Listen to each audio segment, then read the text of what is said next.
You ever been in a room full of people who were laughing 1 second and dead silent the next? That kind of silence that drops like a guillotine, slicing clean through the tension? Yeah, that was me, sitting at my wife's family dinner, watching her smirk like she'd just burned me at the stake. Only problem? She didn't know I brought the fire extinguisher and a goddamn flamethrower. It started with champagne and forced smiles. Her dad, Richard, kept patting me on the back, still riding high from his latest deal with the tech company he half-owned. Her mother, Patricia, was yammering on about some vacation they took without us. Typical. Then my wife, Samantha, raised her glass. God, even now I remember that look on her face. That fake, practiced, smug little smile. That, I'm better than you curl of the lip. She clinked her fork against the glass. I have an announcement, she said, real sweet. After a lot of thought, I've decided to file for divorce. David and I are no longer working. Just like that. Like she was announcing a new haircut. I saw it. That glimmer of satisfaction in her eye. The shocked gasps turned into her triumphant smirk. She thought she had control. She thought she'd thrown the first and last punch. I guess she forgot who she married. I stayed quiet for exactly 5 seconds, just long enough to let the moment settle, just long enough to let her enjoy her temporary high. Then I stood up. My turn. That's funny, Sam, I said calmly, raising my glass. Because I have an announcement too. Earlier today, my holding company finalized a purchase. I now own 76% of your father's business. Effective immediately, I'm the majority shareholder. Boom. The clinking of silverware froze. Samantha's glass paused midair. Her father's jaw fell open. You could have heard a gnat sneeze. I let that moment marinate before I went in for the kill. Oh, and that's not all, I added, casually taking a sip. Turns out, when you're busy screwing your gym trainer in our bed, it leaves a digital trail. Emails, videos, hotel receipts. I'm sure the prenup lawyer will love it. Dead. Silence. Samantha's face went from smug to sick in seconds. That golden tan glow she always flaunted looked a little more pale now.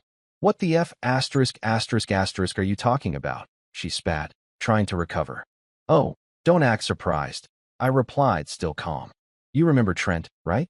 Tall, dumb as rocks, abs like a Marvel extra? You should have wiped your emails better.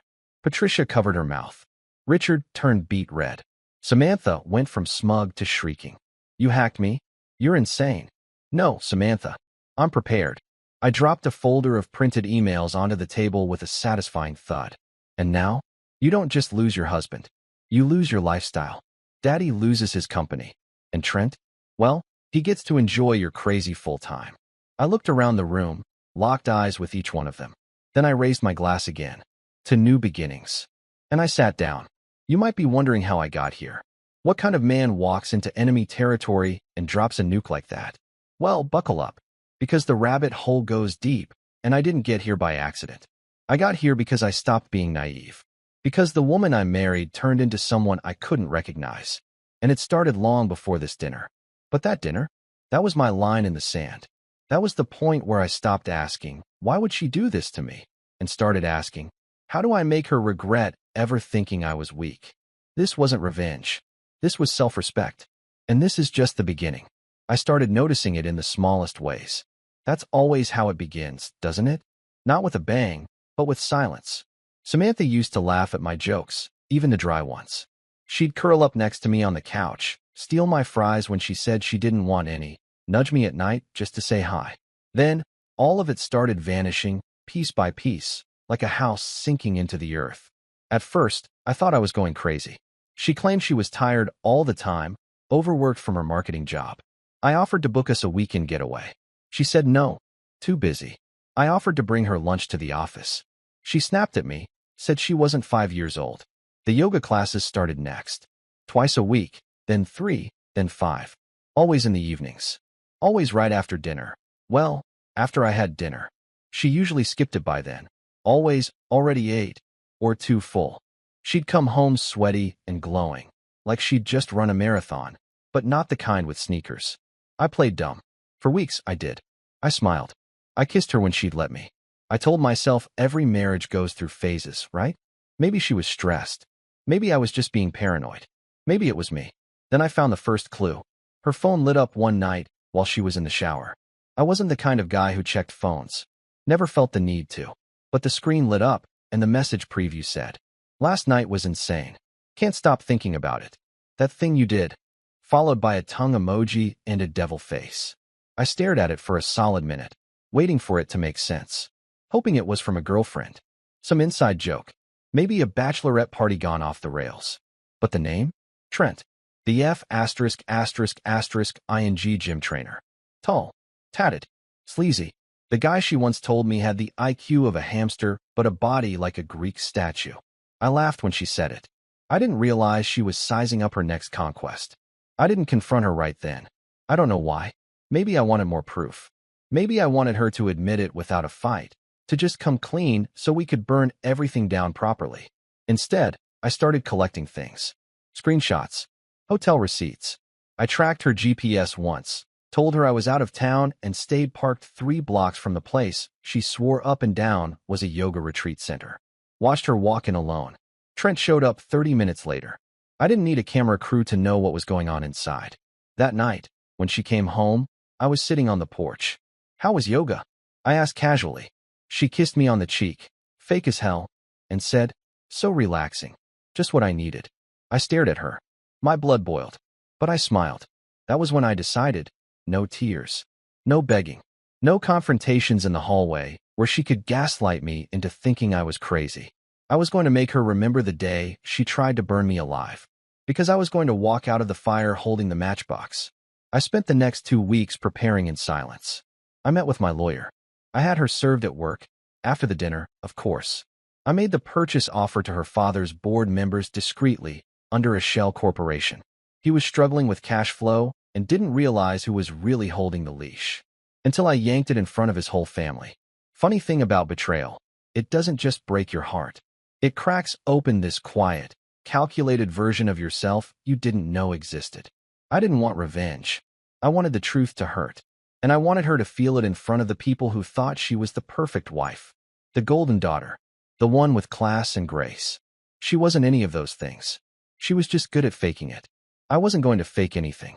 Not anymore. After that dinner, Samantha didn't come home. She left with Patricia, still yelling something about psychotic behavior and legal action, clutching her purse like it was going to protect her from the fallout. Her father didn't say a word, just stood there, stunned, gripping the armrest of his chair like it was the only solid thing left in his crumbling little world. I drove home alone, windows down, no music, just the sound of tires humming against the road and my thoughts clawing through my skull. You'd think I'd feel good after a stunt like that. Power move. A clean hit. But all I felt was hollow.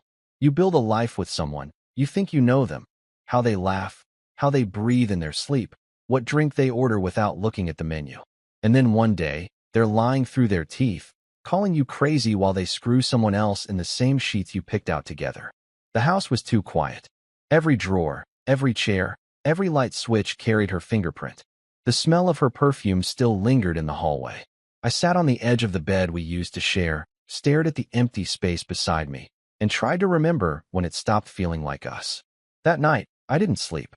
At 2 a.m., I checked the cameras I'd installed last month. She never noticed them. Tiny, tucked into corners, angled just right. I saw the footage. Him walking in. Her pulling him by the shirt. The way they laughed. Like I never existed. I paused it. Rewound. Paused again. Watched it without sound, because hearing anything would have snapped something in me. The next morning, I texted her. "You can collect your stuff this weekend. I'll be gone. Don't take anything that isn't yours." She replied 6 hours later. "You're unbelievable. We could have handled this like adults. You're a child. No apology. No remorse. Just blame." That was Samantha in a nutshell. When she got caught, she doubled down, flipped the narrative, turned herself into the victim. I didn't respond. What was left to say? Over the next few days, I cleaned house. Not just physically, emotionally. I deleted our wedding photos from my phone. Took off the ring. Boxed up anything that had her scent, her style, her smile. If she left anything behind, I'd toss it in the trash. Not out of spite, just peace. But then came the confrontation I didn't expect. She showed up on Wednesday. Didn't text. Didn't knock. Just walked in with her copy of the key like she still had the right. "I want to talk," she said. She was dressed like she always did when she wanted to look innocent. Soft cardigan. No makeup. fake vulnerability in her eyes. You have 10 minutes, I said, standing between her and the living room. Really? She scoffed. That's how you're gonna play it. That's how I'm playing it now. She dropped the act instantly, like flipping a switch. You embarrassed me in front of my whole family. No, I said. You did that to yourself. I just gave them the script you'd been hiding. Her jaw clenched. So what? You're gonna destroy my life now. Funny. I thought you destroyed it when you let another man touch you in my house. She had the nerve to laugh. That smug, cruel laugh she used when she was trying to cut deep. You act like you were some kind of perfect husband. You were boring, David. Always working. Always trying to fix everything. I needed passion. I needed someone who sees me. I just stared at her. That was her defense? That I didn't throw her against the wall and grope her like a savage every night? That I treated her with respect, and that was boring? You needed someone who sees you? I said slowly. I saw you, Sam. I saw the real you. The one you tried to hide with your fake smiles and fake tears. I just didn't want to admit what I was looking at. She stepped closer, like she still had power over me. Like she thought I'd crack if she just got close enough. I made a mistake, she said, softer now. But you're throwing away everything we built. You made a choice, not a mistake. Don't confuse the two. And everything we built? You wrecked that the moment you brought him into our bed. Silence. She blinked, lips twitching like she wanted to cry. But I knew her too well. Those weren't tears. That was panic. Because I wasn't begging. I wasn't fighting. I was done. She turned without a word, walked to the closet, grabbed a few things, and left. No goodbye. No apology. Just the echo of her footsteps fading out of my life. And somehow, that hurt more than anything. A week passed. The silence in the house shifted. It wasn't heavy anymore. It didn't cling to my neck like it had in those first few days. Now it was clean. Calm. I could finally hear myself think, and what I heard most was, you wasted too much time loving someone who never deserved it. I didn't cry. I didn't scream into pillows or punch holes in walls like some broken movie cliché. I just sat with the truth. Let it settle in my bones. She wasn't coming back. Good. It was Friday when Trent showed up at my office. You read that right. The clown himself. I was on a call with the legal team, finalizing some paperwork about the acquisition, when the receptionist buzzed in and said, "There's a Trent here to see you. Says it's urgent." I didn't even flinch. I just said, "Send him up." The guy strutted in like he was walking into a gym, not a corporate boardroom. Tight black shirt, gold chain, some knockoff designer sunglasses pushed onto his forehead. He looked like a bad Tinder date brought to life. "You got some nerve, man," he said, barely closing the door behind him. "You could have handled this privately." I leaned back in my chair and smiled. "You came all the way here to tell me how I should have handled my wife's cheating? She said you'd blow things up, but this? You're ruining her life." "No, Trent. She ruined her own life. You were just the cheap accessory." His face twitched, but I saw it, the flicker of fear. Not physical fear. Something worse. The kind of fear that comes from realizing you're in way over your head. "I'm not here to fight," he said, backing off. "I just want you to stop dragging me into it. You think this is about you?" I laughed once. "You're a sideshow. A blip. A half-wit with abs. You think I care about your reputation? You're the guy she settled for because he was easy and available." "You're bitter, man," he said, half smiling, like he was trying to save face. No wonder she left. And that was the last straw. I stood up and walked around the desk, slow and calm. "Get this straight, Trent," I said quietly. She didn't leave. She got exposed. Then she ran. She didn't walk away with dignity. She got kicked out of her own lie. And now she's flailing.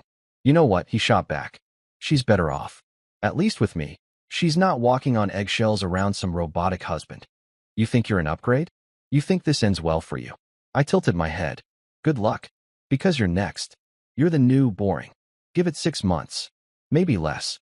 She'll find another thrill and leave you exactly where she left me. Except you won't even get a prenup." He stared at me for a second, just long enough to realize I was right. Then he left. No more words. The door clicked shut behind him, and I didn't feel anger. I felt something better. Clarity. That weekend, I watched her Instagram go private. A few friends told me she'd been posting cryptic quotes, stuff like, "Some people don't appreciate you until you're gone," and "I had to lose myself to find peace." Translation, she was spinning the story. No surprise. She couldn't handle being the villain, so she started painting herself as the wounded phoenix. She forgot the part where the phoenix sets fire to her own damn nest. I didn't comment, didn't stalk, didn't respond when her cousin reached out and said, "She's hurting, you know." Good. Let her hurt. Because I did. Because I lay awake wondering what I did wrong, while she was sneaking around with a protein shake in human form. Let her wake up in a cold bed. Let her open her phone and not see my name. Let her realize that no matter how many likes she gets on a filtered selfie, the one person who actually saw her, the good, the bad, the broken, is gone. I wasn't angry anymore. I was free, and I was just getting started. 2 months went by. By then, the divorce was official. Clean cut. Thanks to the ironclad prenup she was too in love to argue with back then. She didn't get the house. Didn't get a piece of the business. Didn't even try to fight for the dog, because she knew she'd lose. Her father, now technically my employee, kept his head down. We only spoke when necessary, and even then, it was clipped, formal. He knew better than to bring her name up. After all, I'd saved his company from collapse while his precious daughter was busy dismantling her marriage for a few sweaty nights with a discount gigolo. One morning, as I stepped out of my office, I caught sight of her. Samantha, standing in the lobby like she belonged there. My receptionist gave me a warning glance like, "Do you want me to call security?" I shook my head. I could handle her. She wore a white blouse and that same little fake innocent smile. Hair done. Makeup light. The whole. "I'm just here to talk costume." "I won't stay long," she said quickly. I needed to see you." I looked at her like I was seeing her for the first time. Not the version I used to love. Not the one I cried over. But the real version. The cold, self-serving, manipulative woman who thought she could burn everything to the ground and come back once the smoke cleared. "Then say what you came to say," I said flatly. She hesitated. Her lips trembled, but I could tell it wasn't emotion. It was calculation. Measuring my tone. Searching for cracks. "I made mistakes," she said. "I know," I replied. "I wasn't happy, David. You were always so perfect." Like I couldn't breathe. I almost laughed. Perfect. That's what she called it. My loyalty. My late nights building a future for both of us. My efforts to keep things together even when she was emotionally gone. She twisted that into suffocation. "I should have told you," she added, eyes wide like she expected me to soften. "I didn't want to hurt you. But you did. Over and over. And don't act like it was one mistake. It was a choice. Repeated. Planned. Carried out like a mission. I wasn't myself. You were exactly yourself." I cut in. "You just didn't think I'd ever see it." Silence. She didn't know how to respond to that. Her jaw worked like she wanted to argue, but nothing came out. "I thought we could talk," she said finally. "Maybe reconnect." That was the moment I knew she'd hit the wall. Trent was probably gone. Or maybe he was still around, but already boring. Maybe she realized late-night hookups and ego boosts don't pay the mortgage or pick up the pieces when life gets hard. She'd lost her safety net. Now she wanted to crawl back into the space she set on fire. "I'm seeing someone," I lied. Didn't even blink. Her mouth opened slightly. Jealousy flashed across her face. Not because she loved me, because she lost. Because someone else got what she threw away. "Oh," she said. I smiled for the first time. "Yeah, she's not perfect, but she's honest. And I'll take honesty over fake passion any day." She stood there for another few seconds, trying to think of something to say that would flip the board back in her favor. But the game was over. She'd already lost. So she turned and walked out. No tears. No screams. Just quiet defeat. I went back to my office. Sat down. Looked out the window over the city I'd spent years building my life in. And you know what I felt? Nothing. Not hatred. Not satisfaction. Just peace. Samantha was a chapter. No, a cautionary tale. And like every good story, hers had an ending. I was already on the next page. 2 more weeks passed before I saw the last real spark of her desperation.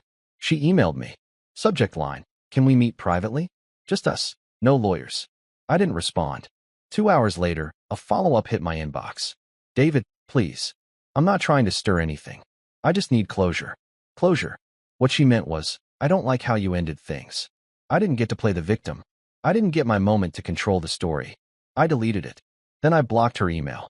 That night, I sat on the back porch with a whiskey in hand, something soft playing from my speakers, the dog curled at my feet. I thought about all the times I'd waited for her to come home. The excuses, the fake smiles, the lies that stacked up like termites under drywall. And I realized I wasn't angry anymore. I was just done. Then came the final twist. The real bombshell. I got a call from one of the old guys on her father's board. James, an older gentleman who'd always been quietly respectful to me even before the deal went down. "You hear the news?" he said. "What news?" "She's pregnant," he said bluntly. "Samantha. Rumor is she doesn't know who the father is.